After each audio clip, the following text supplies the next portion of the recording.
Bonjour et bienvenue dans cette section sur la vision. Dans cette section, vous apprendrez à créer une mentalité de visionnaire en vous-même et à penser comme un leader. C'est ce qui distingue les leaders des suiveurs. Nous allons commencer par apprendre à voir les choses en grand pour que ce que vous voulez accomplir personnellement et pour votre organisation soit parfaitement clair. J'ai passé en revue plus de 3300 études sur le leadership et j'en suis venu à la conclusion que la vision est un élément clé de la mentalité de leader. Ceux qui parviennent à voir l'immense potentiel d'une organisation et qui peuvent fixer des objectifs à long terme pour l'atteindre sont de véritables leaders. Vous apprendrez également comment trouver votre vision personnelle pour devenir leader dans votre domaine et comment servir d'exemple pour guider les autres vers votre vision d'ensemble. Je vous montrerai des techniques pour vous motiver et devenir le genre de personne extraordinaire qui encourage son entourage à suivre l'exemple. Vous pratiquerez cette compétence de maîtrise du leadership en complétant un exercice pas à pas sur quelle devrait et ne devrait pas être votre vision pour votre poste, ou votre service, ou votre organisation. À la fin de cette section, vous serez en mesure de traduire votre vision en mission derrière laquelle vos collègues et subordonnés directs peuvent se rallier. Et en fin de compte, vous menez au niveau suivant. Commençons. Dans cette leçon, nous allons parler de comment avoir une vision d'ensemble en tant que leader. Les leaders ont la capacité de prendre du recul et de voir la vue d'ensemble, alors que les suiveurs s'empêtrent dans les activités de tous les jours comme envoyer des emails, compléter des rapports et assister à des réunions. En fait, une étude menée par le Dr Edward Benfield de Harvard University a déterminé que l'indicateur le plus précis d'ascension sociale et économique en Amérique était la capacité de penser à l'avenir et de développer une perspective à long terme. Vous devez développer la capacité de fixer vos yeux sur l'horizon et de voir en grand. Mais par où commencer? La première étape est de rejeter toute pensée illusoire. Ne vous fiez pas à la chance. N'espérez pas de miracle, ne priez pas pour une exception aux principes commerciaux de base. N'attendez pas de récompense sans effort et n'espérez pas que les problèmes s'en aillent d'eux-mêmes. Ce n'est pas en priant que vous accroîtrez votre résultat net ni développerez votre société. Comme on dit, l'espoir n'est pas une stratégie. Vous devez voir les choses telles qu'elles sont et examiner les faits, quels qu'ils soient. À la place, remplissez vos pensées de vision réaliste sur comment votre société pourrait s'améliorer. Les leaders peuvent voir l'avenir et savent clairement ce qu'ils veulent accomplir et à quoi ressemblera leur accomplissement. Ils sont capables d'exprimer cette vision d'ensemble dans le cœur et l'esprit des autres. N'oubliez pas qu'on ne peut pas atteindre une cible qu'on ne voit pas. L'étape suivante est donc de prendre le temps de réfléchir à la vision d'ensemble. Cela peut vous paraître chronophage, mais commencez à réserver un créneau horaire régulier dans votre agenda pour faire un brainstorming et clarifier vos objectifs. Réfléchissez à où vous voyez votre organisation dans 1 an, 5 ans, 10 ans. Plus vous y consacrez de temps, plus vous serez efficace quand le temps sera venu de mettre en place vos idées. Un aspect d'avoir une vision d'ensemble implique de demander comment. Par exemple, si vous voulez que vos ventes augmentent et soient plus rentables, vous pouvez vous demander comment rentabiliser mes ventes. Peut-être que la solution est de créer un programme de coaching. Alors, comment allez-vous faire? Continuez à décomposer votre vision d'ensemble en étapes concrètes de plus en plus petites.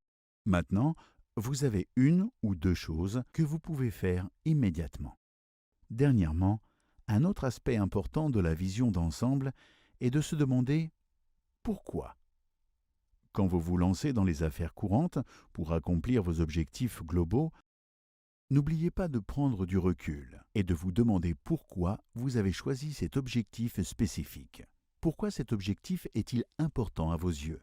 Vous pouvez y réfléchir davantage pendant vos futures séances de brainstorming, puisque vous avez déjà fixé un créneau horaire dans votre agenda. Mais votre boulot est de choisir quel objectif est plus important, lequel est moins important, et puis vous concentrer sur l'objectif le plus important. Nietzsche a dit « Celui qui a un pourquoi qui lui tient lieu de but peut vivre avec n'importe quel comment ». Ceci vous aidera à vous rappeler pourquoi vous vous êtes lancé dans la réalisation de cet objectif en particulier. Si vous avez fixé cet objectif pour augmenter vos revenus, demandez-vous pourquoi. Pour agrandir votre équipe? Pour décrocher de plus gros clients? Pour financer un nouveau projet? Dans une vision d'ensemble, vous devez toujours être en mesure de répondre à la question pourquoi. À présent, faites un break, car nous allons effectuer un petit exercice pour clore cette leçon et vous aider à vous ménager du temps. D'abord, sortez votre agenda ou votre téléphone et réservez un créneau régulier chaque semaine pour réfléchir à votre vision d'ensemble. Dans le cadre de cet exercice, nous allons le faire tout de suite. Ensuite, réglez un minuteur sur votre téléphone ou votre ordinateur. Consacrez 10 minutes à réfléchir à vos objectifs pour l'année, les 5 prochaines années, les 10 prochaines années. N'oubliez pas que ce n'est que le début de votre brainstorming. Vous aurez l'opportunité de rentrer dans les détails lors de futures séances de brainstorming. Enfin, réglez de nouveau votre minuteur sur 10 minutes. Cette fois, décomposez votre vision d'ensemble à 1 an, 5 ans et 10 ans en objectifs spécifiques et actions à entreprendre. Notez les actions concrètes, les individus à qui vous devez parler, les protocoles que vous devez mettre en place et les formations à organiser. Fixez aussi des dates et des échéances. Essayez d'identifier 3 actions pour chaque objectif majeur. La clé du succès de cet exercice est la constance. L'exercice ne vous prendra que 20 minutes par semaine, alors engagez-vous à le faire. Et vous commencerez à voir vos objectifs de plus en plus clairement pour en définitive les réaliser plus facilement. Bonjour, bienvenue à cette leçon sur Trouver votre vision personnelle. Lors de la leçon précédente, nous avons discuté de la vision d'ensemble et nous avons suivi des étapes concrètes pour développer des objectifs plus vastes pour votre organisation. À présent, nous allons apprendre le même concept et l'appliquer à vous personnellement. C'est une compétence importante à apprendre car vous ne pouvez pas réaliser une vision d'ensemble, encore moins visualiser les possibilités pour votre organisation si vous n'avez pas votre propre vision personnelle. En tant que leader, vous êtes en mesure de choisir un domaine d'excellence. Tout comme un bon général choisit le terrain sur lequel batailler, un excellent leader choisit un domaine dans lequel il ou elle et son équipe pourront effectuer un travail remarquable.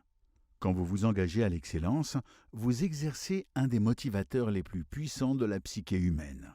Plus vous pratiquez cet engagement à l'excellence, plus vous aurez facile à réfléchir et à agir comme un leader.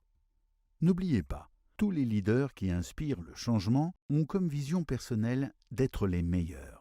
C'est sans doute la meilleure vision de développement personnel que vous puissiez avoir pour vous-même et les autres. Excellez à ce que vous faites. Pour être honnête, nombre de professionnels ne suivent pas ce conseil. Ils ne font pas de leur mieux. Ils pensent que tant qu'ils ne sont pas pires que d'autres, ils pourront rester en activité. C'est un schéma de pensée préhistorique. Nous vivons à une époque d'excellence. Et les clients partent du principe qu'ils recevront une excellente qualité. Dans le cas contraire, ils iront voir ailleurs si vite que vous en aurez le tournis. En fin de compte, la qualité se résume au pourquoi. Raison pour laquelle votre vision est si importante. Pourquoi faites-vous ce que vous faites? Pourquoi votre société vend-elle ce qu'elle vend? Trop de commerces s'engluent dans le comment ou le quoi. Comme comment vendons-nous? Ou que vendons-nous? Mais vous devez constamment penser au pourquoi. Pourquoi? Un exemple d'entreprise qui illustre parfaitement cette qualité est Apple. Dans son livre « Commencez par le pourquoi », Simon Sinek explique les intentions d'Apple quand ils ont développé leurs produits dans les années 1980-90. Guidés par la vision de Steve Jobs, leur mission était de défier le statu quo et d'innover en matière d'ordinateurs personnels. Aujourd'hui, les produits Apple sont systématiquement considérés comme faciles à utiliser, conviviaux et de qualité supérieure. Ce n'est pas seulement parce que les produits sont de qualité, mais parce que Apple est motivé par un grand sens du pourquoi. Ils font ce qu'ils font. Et cette vision transparaît dans chaque produit créé par la boîte. Trouver et rester fidèle à votre vision personnelle entraînera une plus grande qualité dans tous les aspects de votre vie.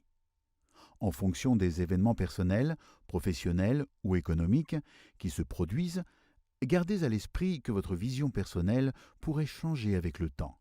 Cependant, si vous vous engagez à suivre ce guide, vous remarquerez que votre vision personnelle restera en grande partie la même avec le temps. Bonjour. Comment s'est passé l'exercice d'énoncé de vision? Quand je pratique cet exercice lors d'ateliers et d'autres événements autour du globe, on me dit souvent que la tâche semble écrasante au début. Mais une fois décomposée en domaines spécifiques de la vie, elle devient plus facile. J'ai découvert qu'il fallait à la plupart des gens un certain temps pour modeler leur vision, jusqu'à ce qu'ils la maîtrisent. Alors ne vous sentez pas découragé si la vôtre n'est pas encore parfaite. Écrire un énoncé de vision initiale semble un peu solennel au début, mais souvenez-vous, si vous avez une idée claire de votre vision, vous saurez mieux comment aborder chaque étape nécessaire pour réaliser vos rêves. Lors de la leçon et de l'exercice précédent, nous avons parlé de comment trouver votre vision personnelle qui finira par aider les objectifs à long terme de votre organisation. Dans cette leçon, nous allons passer de la vision à l'action.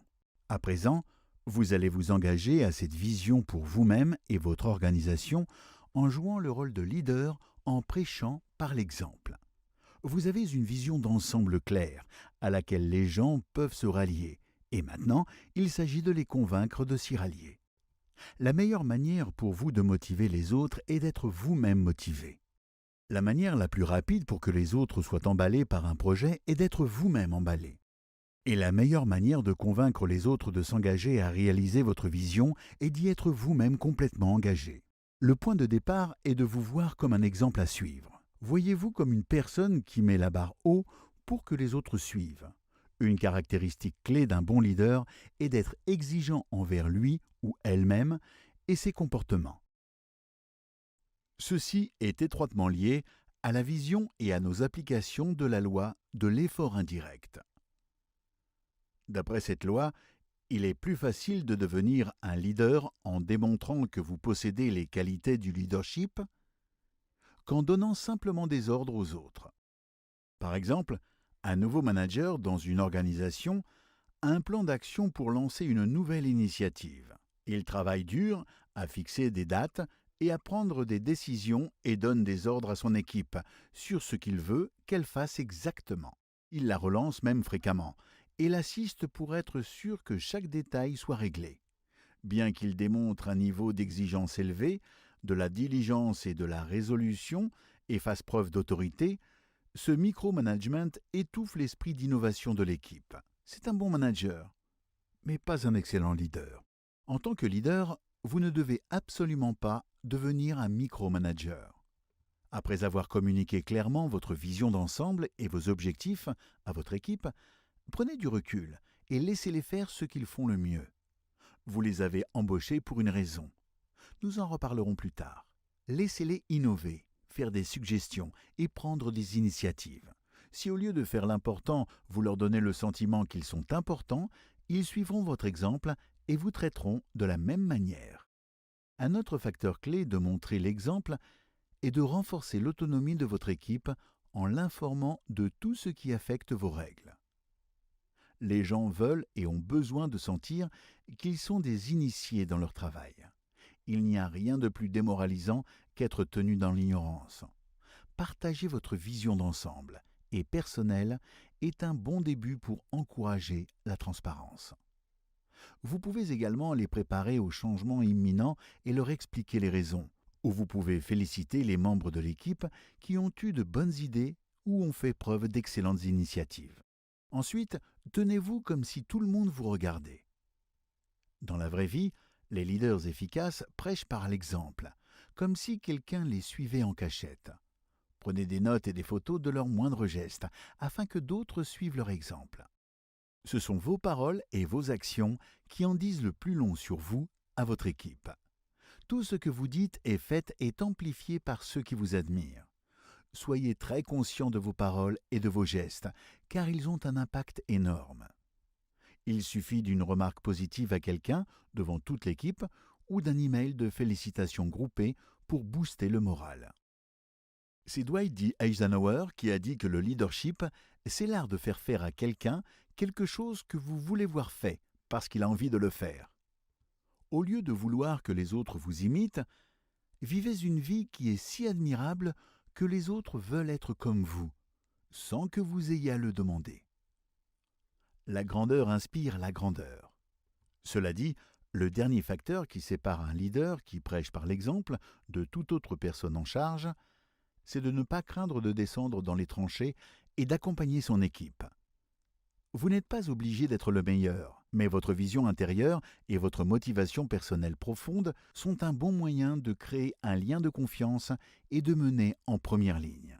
J'aimerais clore cette leçon en parlant de pouvoir. Il existe plusieurs sortes de pouvoirs professionnels, mais j'aimerais me concentrer sur deux d'entre eux, le pouvoir personnel et le pouvoir de position.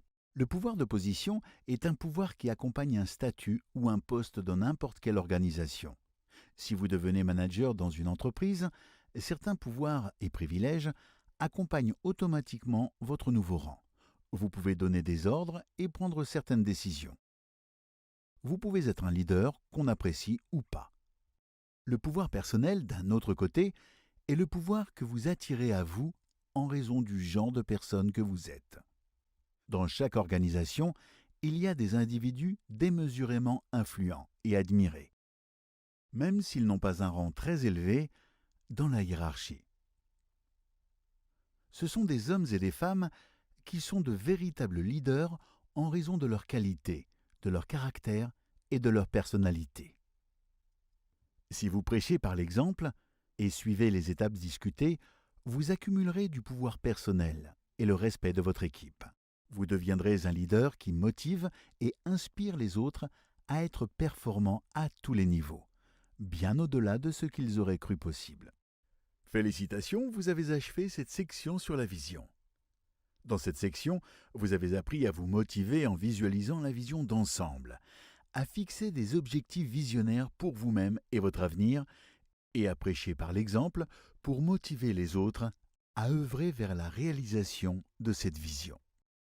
On vous a longtemps fait croire que les leaders étaient ceux qui marchaient à grands pas, respiraient le pouvoir et l'assurance, donnaient des ordres et prenaient des décisions que d'autres menaient à bien. Mais souvenez-vous, même s'il est possible d'obtenir la coopération des autres en les menaçant et en les intimidant, vous n'obtiendrez qu'une coopération, un effort et une assistance sommaire. En tant que leader, votre rôle est d'exceller dans ce que vous faites.